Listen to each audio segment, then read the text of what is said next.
Bonjour Simon. Salut Anaïs. Peux-tu te présenter et présenter brièvement l'intérêt de l'activité physique adaptée? Bien sûr, donc Simon Foulon, je suis enseignant en activité physique adaptée, responsable de la maison sport santé de l'Institut régional de médecine du sport.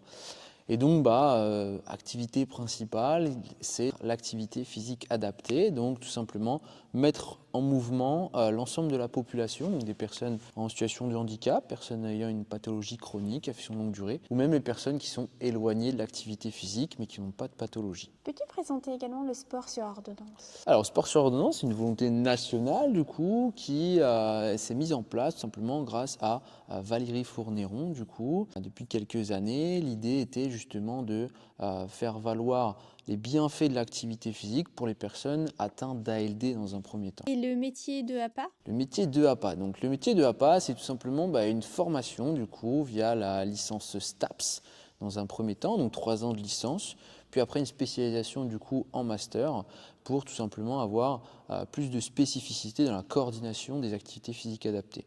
Aujourd'hui, un enseignant en activité physique adaptée peut accompagner tout type de public selon ses spécificités vers la mise en mouvement du pratiquant selon les limitations fonctionnelles. Donc de aucune limitation jusqu'à des limitations sévères, enfin modérées voire sévères. Qu'est-ce qu'une maison sport santé? Alors, une maison sport santé, du coup, ça va être un lieu, avant tout, c'est une structure qui a répondu à un appel à projet national, d'accord, une volonté nationale de faire créer des lieux tout simplement d'accueil pour le tout public afin d'être dans la reprise d'une activité physique. Notre projet, nous, en tant que tel, c'est d'être vecteur d'un tremplin dans la reprise d'une activité physique et donc de ce tremplin, de les accompagner vers une pratique plus pérenne. Donc, les maisons sport santé ont 9 missions principales. On est à plus de 550 sur le territoire national, plus de 23 sur du coup le département, d'accord. Et donc l'objectif, c'est à travers l'ensemble de ces maisons sport santé de rayonner sur tout le territoire pour faire pratiquer à l'ensemble de la population l'activité physique adaptée. Comment décrirais-tu l'offre sport santé au départ sur le territoire de Croisy-sur-Andelle? Alors, au départ, sur le territoire, c'était assez faible. On est arrivé les deux pieds dedans et grâce à Dr Boisdin sur la maison de santé pluridisciplinaire, qui est un acteur du coup primaire dans le développement de l'activité physique, il nous a sollicité pour justement développer cette offre-là sur le territoire qui n'offrait pas tout simplement d'activité physique adaptée. C'est-à-dire que les personnes qui avaient une pathologie ou qui avaient des limitations fonctionnelles ne pouvaient pas aller dans les assos sportives lambda et donc ne pouvaient pas pratiquer l'activité physique, du moins elles ne pouvaient pas être accompagnées. Donc on n'avait pas d'association qui pouvait faire bénéficier à ces patients. Dans quel contexte la maison de santé a-t-elle décidé de développer le sport santé? C'est donc du coup dans ce contexte-là, avec surtout la volonté du coup de Guillaume Boisdin, un médecin généraliste à Croisy-sur-Andelle, médecin du sport, et puis très, très dynamique, un membre actif de la promotion du sport santé, donc qui est en lien directement avec l'Institut régional de médecine du sport, les valeurs communes des uns et des autres qui migrent tout simplement vers la mise en place et le déploiement du sport santé sur des territoires ruraux tels que Croisy-sur-Andelle.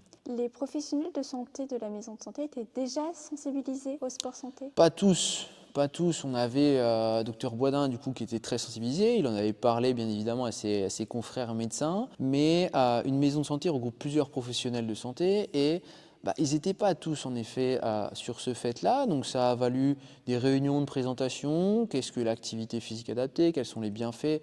Comment ça se met en place? Et qu'est-ce qu'une maison sport santé aussi? Quel est notre rôle? Et comment on peut venir aider sur un territoire rural comme ça les patients tout simplement du territoire. Quelle réticence ou frein as-tu rencontré? Au début, le frein, il était très clair, c'était sport sur ordonnance, qu'est-ce que c'est? Je dois faire une ordonnance, mais quelle ordonnance je dois faire? Quel risque je cours si je prescris ça à mon patient et qu'il y a quelque chose qui se passe par la suite derrière sur l'activité physique? Et donc, c'est plutôt ça, c'était l'engagement des professionnels dans le sport. Enfin, pour eux, c'était le sport, mais au final, non, c'est un engagement sur l'activité physique adaptée et au final, ne pas prescrire d'activité physique aujourd'hui, c'est une faute médicale. Parlons des bilans. Qu'est-ce qu'on appelle un bilan d'APA? Eh bien, un bilan APA, donc un bilan physique et fonctionnel, c'est tout simplement la porte d'entrée vers la mise en place de l'activité physique adaptée, tout simplement. C'est 1 heure avec le patient et l'enseignant en activité physique adaptée, qui vont permettre tout simplement de faire le diagnostic de la condition physique, les antécédents médicaux, la qualité de vie du patient,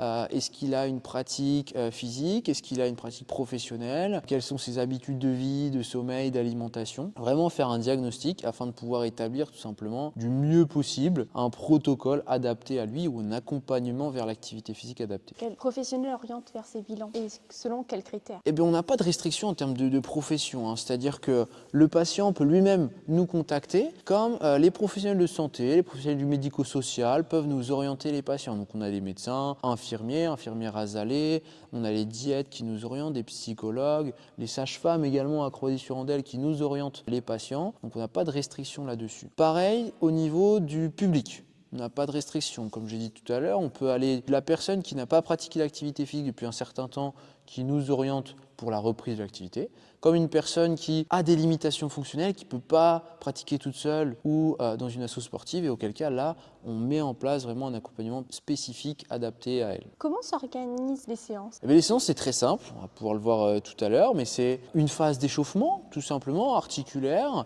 Et puis, selon le nombre de patientes, la dynamique du jour, on va avoir une idée, une thématique dans notre tête en tant qu'enseignant APA, mais on ne va jamais pouvoir faire ce qu'on a envie, puisque selon le ressenti de la personne le jour J, on va devoir s'adapter tout simplement. Si je prévois de faire une séance membre inférieur, puis que la patiente arrive en ayant des douleurs membre inférieur, on va adapter tout simplement notre séance. Donc c'est beaucoup d'adaptation le jour J par rapport à l'état physique des patients. Mais globalement, on va avoir une phase d'échauffement, une phase plutôt ludique sur laquelle on va faire de la cohésion un petit peu, et puis une phase de renforcement musculaire selon la thématique du jour. Et quelles sont les fréquences des séances? Donc là, pour les séances qu'on a mis en place à Croisy-sur-Andelle, on est sur une séance par semaine, d'accord, afin de pouvoir être vecteur de tremplin dans la mise en place de l'activité physique, mais on recommande au minima 2 séances par semaine. Donc là, le travail qu'on fait ici, c'est vraiment d'émanciper quand même une volonté de pratiquer l'activité, mais par la suite de rendre autonomes les patients qui viennent en réalisant une 2e séance, voire une 3e dans la semaine en autonomie, ou alors avec des supports de livret qu'on leur a donnés par la suite. Concernant les bilans et les séances, comment sont-ils financés? Alors, aujourd'hui, on a la chance d'avoir répondu à cet appel à projet national Maison Sport Santé qui nous permet d'avoir un financement du temps passé avec le patient pour réaliser le bilan physique et fonctionnel. Mais par contre, au-delà de ça, on n'a pas de financement sur tout ce qui va être aspect de coordination de l'ensemble de ces bilans et des séances. Et la prise en charge du coup des séances, elle ne va pas être présente pour les patients à Croisy-sur-Andelle, hormis sur des programmes avec des patientes qui sont atteints de cancer, tout simplement, où là on peut avoir des financements. Concernant l'adressage et les séances, quelles étaient les principales difficultés? Concernant l'adressage, au tout début, la difficulté c'était qu'on perdait beaucoup de patients. Entre l'orientation du professionnel et nous, ce qu'on faisait comme bilan, on perdait du monde tout simplement parce qu'on donnait le flyer aux patients et on disait appelez pour prendre rendez-vous. Donc ça, c'était une principale difficulté pour trouver tout simplement le public motivé à y aller faire le premier bilan. Au niveau des séances, la difficulté, elle a été au niveau de la commune, de trouver un terrain d'entente pour avoir un lieu et un créneau à disposition du gymnase dans lequel on est aujourd'hui. Mais une fois que tout ça est fait, qu'on a bien résolu cette difficulté d'orientation et une commune qui répond présente pour mettre à disposition un gymnase, on est plutôt favorable dans la mise en place de l'activité physique adaptée. Le territoire disposait de peu d'associations adaptées. Comment avez-vous contourné cette difficulté? Eh bien, on les a rencontrés. On les a rencontrés, ces associations sportives, en présentant notre démarche au sein de la MSP et puis en leur évoquant tout simplement cette nécessité de se former à la création tout simplement d'un module sport santé au sein de leur association ou d'un module loisir, des fois, on peut l'entendre. Et là, nous, on va tout simplement réorienter nos patients en fonction des limitations. C'est-à-dire qu'après avoir fait ce temps de sensibilisation, dans les assos sportives, ils ont formé leurs éducateurs. D'accord ? Selon les formations, ça nous permet tout simplement d'orienter les patients qui ont une limitation fonctionnelle minime selon la formation, ou alors tout simplement reprise d'activité sans limitation tout simplement à côté. Mais c'est vraiment un temps d'échange et une prise de conscience des assos sportifs que c'est une plus-value pour eux. Créer une section sport santé dans une asso sportive, aujourd'hui, c'est une plus-value pour mettre en avant l'association. Comme c'est le cas tout simplement sur Gournay-en-Bray où on a une association Sport pour tous qui fonctionne super bien, très dynamique sur le territoire et qui est en demande de créneaux supplémentaires au fur et à mesure parce que on a du public qui a besoin d'y aller. En quoi ce dispositif est-il un appui pour les professionnels de santé? C'est un appui parce qu'aujourd'hui, l'activité physique, on parle de traitement, un traitement non médicamenteux, mais un traitement efficace tout simplement pour toutes les personnes tout simplement atteintes de pathologies, quelconques qu'elles soient. Et également, c'est un levier tout simplement pour prévenir justement de toute pathologie qui peut intervenir. Donc là, on parle de prévention primaire, secondaire, tertiaire. Et l'activité physique, elle a un intérêt dans ces préventions-là. Donc forcément, un gros lien avec les professionnels de santé qui sont actifs dans ce domaine-là. Aujourd'hui, le sport santé est-il identifié comme une ressource du territoire? Je pense, il faudrait le demander aux professionnels de santé, mais je pense que ça l'est vraiment parce qu'il y a un vrai maillage qui est en train de se faire sur l'ensemble du territoire, une demande des professionnels justement de pouvoir développer ce modèle à Croisy-sur-Andelle sur les autres communes. Donc je pense qu'aujourd'hui, on doit s'appuyer en effet sur ce modèle et puis surtout de se dire que on devrait le mettre dans le quotidien de toute personne qui avance un petit peu avec l'âge et pour prévenir des éventuelles pathologies. En conclusion, pourquoi ça fonctionne si bien à Croisy-sur-Andelle? Pourquoi ça fonctionne si bien?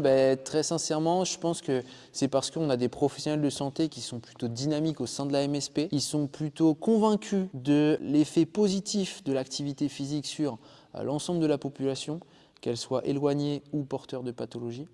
On a une commune qui répond présente également avec la mise à disposition du gymnase, avec tout simplement la facilitation de communication entre la MSP, nous, la commune.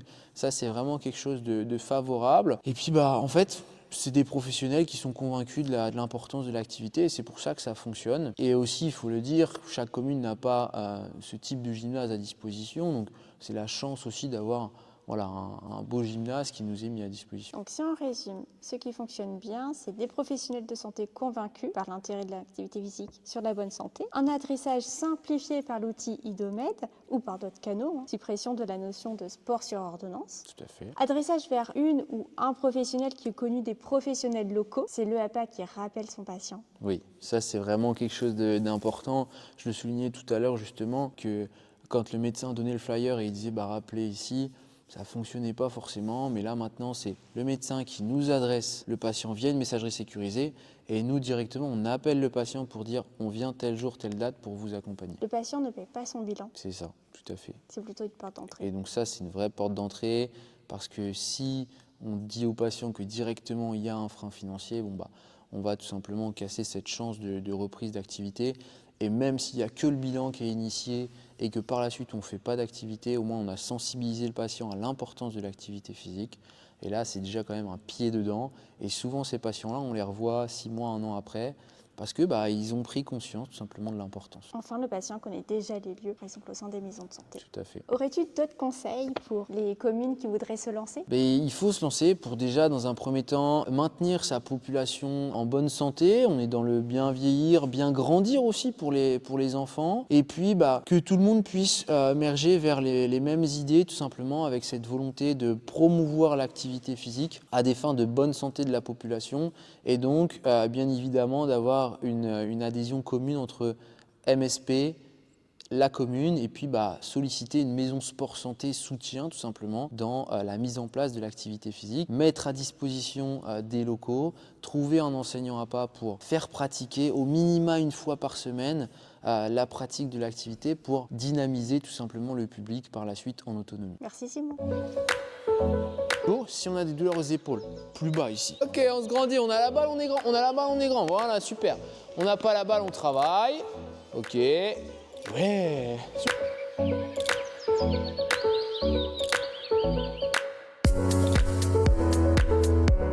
Qui vous a orienté? Cabinet médical. Le médecin traitant. Oui. Moi, j'ai été recrutée par la pharmacie. Aviez-vous des réticences ou des appréhensions au départ? Non, parce que moi, la personne qui m'a recrutée m'a dit que c'était vraiment adapté à chacun. C'était de tout en douceur et que c'était fait pour nous. L'enseignant là-bas a pris en compte votre état de santé. Oui. Quels changements avez-vous constatés depuis le début des séances, que ce soit physique, psychologique ou dans la vie quotidienne? C'est plus physique aussi. On a retrouvé un petit peu, moi j'ai retrouvé un petit peu plus de souplesse. Ouais, ouais. Alors moi, ça va faire la 2e année, donc je commence vraiment à me sentir mieux. Alors, ça n'empêche pas que le problème de fond est toujours là, mais les douleurs sont plus faciles à encaisser, on va dire. Et puis, la mobilité, c'est quand même quelque chose d'important, donc ça nous aide. Et puis, on passe quand même un bon moment. On a un coach assez sympa, donc c'est l'avantage. Pour vous, l'APA a toute sa place dans votre parcours de soins? Oui, oui, oui. Et ça devrait être un peu plus connu. Que diriez-vous à un professionnel hésitant à prescrire l'APA? Il ne faut pas hésiter. Qu'ils viennent passer un cours avec nous et il va comprendre que pour les gens qui ont des grosses douleurs, c'est vraiment très, très, très Et bien puis et très adapté. C'est fait en douceur, donc c'est bien. Avez-vous un message à faire passer? Il en Que faudrait tous plus. ceux qui ont un problème, qui viennent. Mais qu'ils le disent déjà. Et puis... Ils n'aient pas peur de venir, quoi. Merci.